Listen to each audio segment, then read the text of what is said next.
Alright, what's up everybody? Brazil again with some more shit to listen to and watch. This time I'm going to be doing a wear video. I know Nike and some other European guy already did a video, but I figured just for the sake of being a completionist, I'll just go ahead and make one as well. Although these will be pretty similar, although I'm going to throw in some more alternatives like for pugs or whatever, just because I'm sure that not everyone watching Stride's videos is playing in a perfect group, so I'll just throw in some other stuff. But anyways, starting off as usual, we've got Berserker's armor with Scholar Runes. So obvious, always obvious. Scholar Runes are overpowered as hell. You want these unless you're doing COF Path 1. Which, in the case of COF Path 1, you probably won't be. Well, you may. Maybe you will be. Maybe you won't be, since you don't really dodge. But Ruby Orbs, I've heard arguments made that those are better for COF Path 1 just because you kind of stand there and eat attacks and DPS stuff. And fights don't exactly last very long in COF Path 1 either. So I could see Ruby Orbs being a better alternative there. So keep that in consideration if you only. Like, if you're one of the guys who only fucking farms COF Path 1 on Warrior, that might be the way to go for you. But Trinkets, Berserkers, Ascended, if you can manage to get Ascended. If not, then just stick with Exotic, the Ruby ones. Water Breather, level 1, obviously. Water Weapons, what can I say? You probably want Berserkers. That's kind of the way to go. But moving on to weapons, we've got Berserker's weapons, and we've got, with this particular setup, we've got Axe Mace and an Axe offhand as well. So we've got Sigil of Force on our main hand.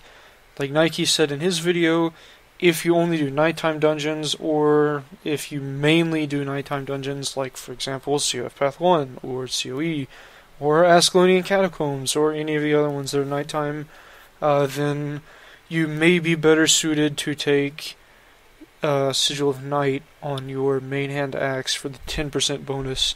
That is entirely up to you if you want to do that. Definitely not a bad idea. And then your offhand mace. I don't actually think that I have my Bloodlust mace on me. I think it's in the bank, but I don't even know why it's there. But yeah, you want to have a mace with battle, or you could put force on it. You also want to have one with bloodlust, so like you could go into a group of trash mobs, you can use like mace knockdown, knock them down, you can just auto attack, and you'll want to build up bloodlust stacks for that.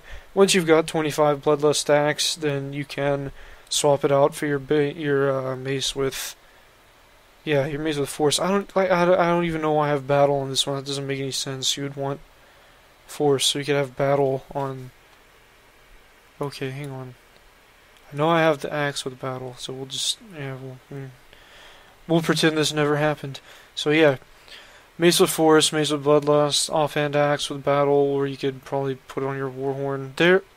Okay, interesting. There's bloodlust on a warhorn. Shit doesn't make sense, but this is a very bad explanation already. Read the fucking text guide. That should get everything in order.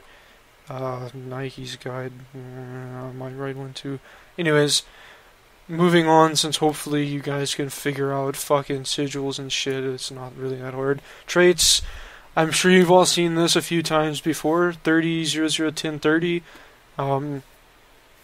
If you're doing axes, then dual wielding, axe mastery, and berserker's power. You've also got reckless dodge, who cares, whatever. Building momentum, this is very good because you don't have vigor on crit or anything like that that's cheating like guardians and mesmers and whatever else does. So you can like eviscerate if you absolutely need to get a dodge or something. It's like one free dodge. So then you've also got, like I said, that. And stick and move, when your endurance isn't full, you do more damage. Okay. It can be good if your endurance isn't full, but whatever. Your endurance is probably gonna It's a cool trait. I just don't care about it. It makes a difference, but fuck, I don't care. Anyways, 10 in tactics is key because you're gonna want 5 extra toughness per level when reviving, since you're gonna be rezzing a lot of faggots all the time. This is a huge trait. It is a game breaker. You want to have determined revival in any build you play, especially shout heals. It's very strong.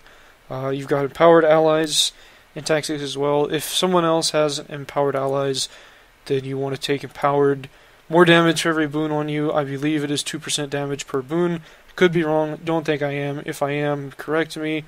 But yeah, so more damage per boon. So yeah, like you fucking use Sign of Rage. That is 3 boons there and 6% damage. Cool. You're playing with a guardian or somebody that's giving you boons, then that's more damage. So it's good to have, and I don't think enough people think about it. So yes, definitely empowered or empowered allies. Organize that with your group ahead of time. 30 discipline, kind of obvious. Wait, what the? Okay, yeah, I don't even know if I talked about Berserker's Power. Sorry if I'm skipping around too much. Berserker's Power, 15 and 15% damage when your adrenaline is full. So, yeah, that's kick-ass. And it kind of sucks that they moved it to Grandmaster, but whatever. They did the same thing with Hide and Focus, which I'll get to in a second. That's kind of the point of taking a build like this. But you've got 30 crit damage from this line, your burst kills recharge, so eviscerates on like a 7 3/4 second cooldown. So if you need to use it for a dodge or whatever the case may be, if you want to use it and get your adrenaline back up with like a heal skill or something, that's good too. For this trait here, Signet Mastery I think is absolutely huge, and the other bro that I apologize for forgetting your name, and you're probably watching this right now, and I'm going to give you as much credit as I can by at least remembering to say that I forgot your name, but I believe he said that he suggested taking Inspiring Shouts.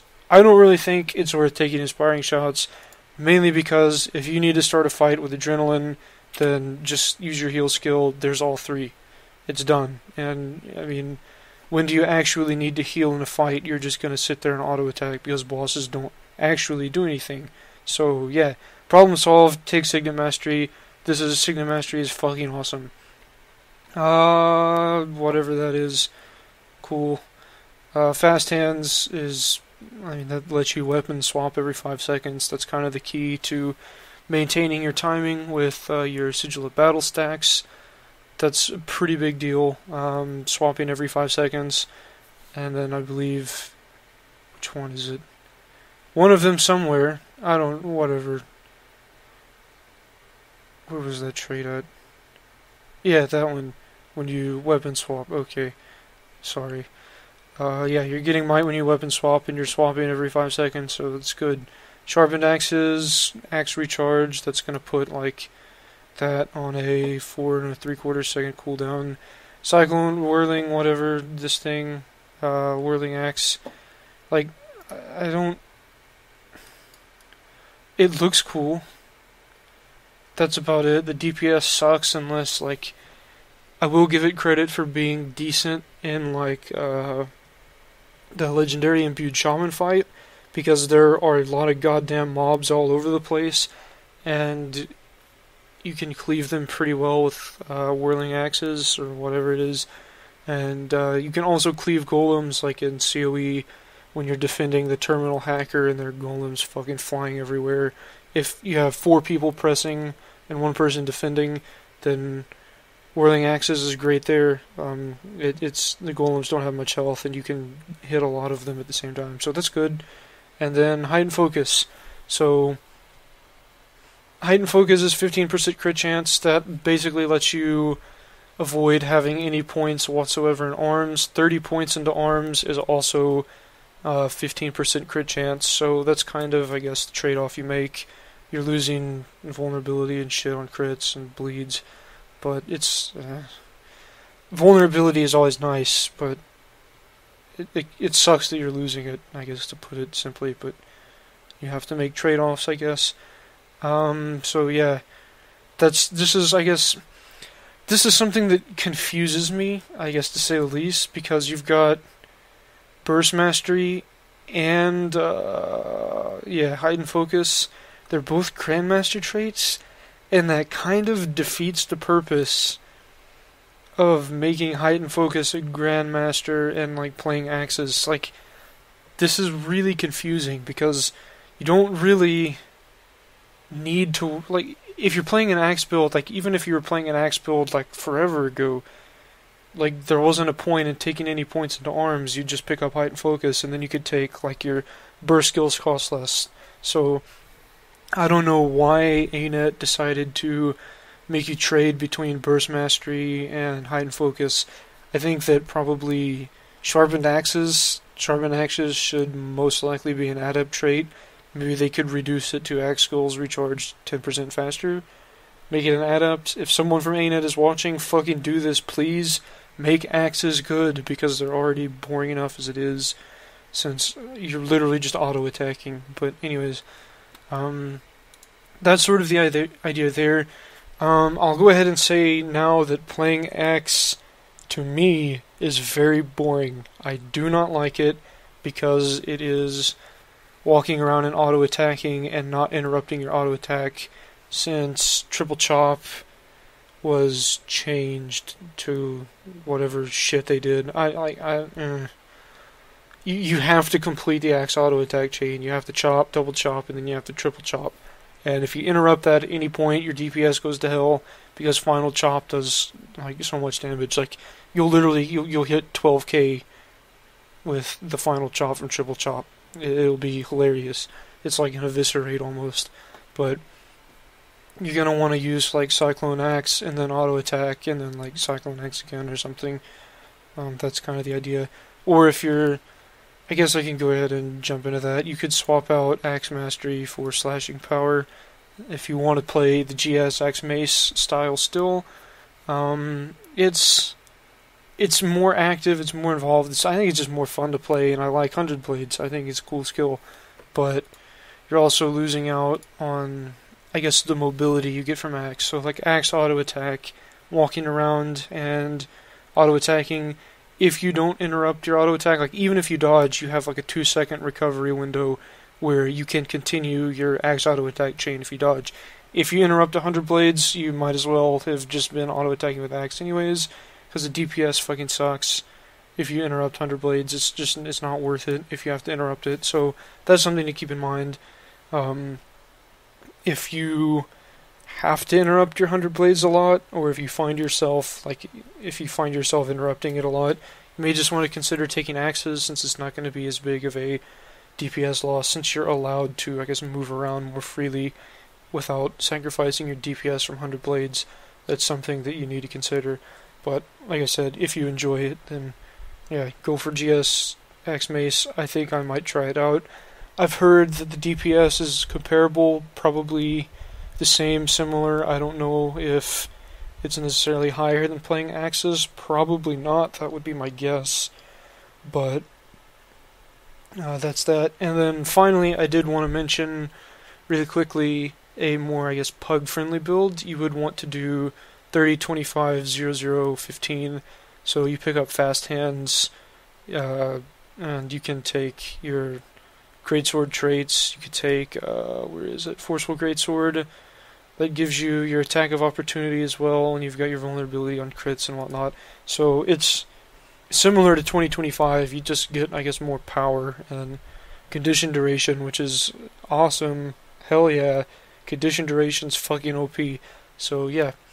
If you're playing pugs, do a 30, 25, 0, 0, 15, pick up fast hands, do your GS Axe Mace, since I think just about every warrior in the game is used to that already.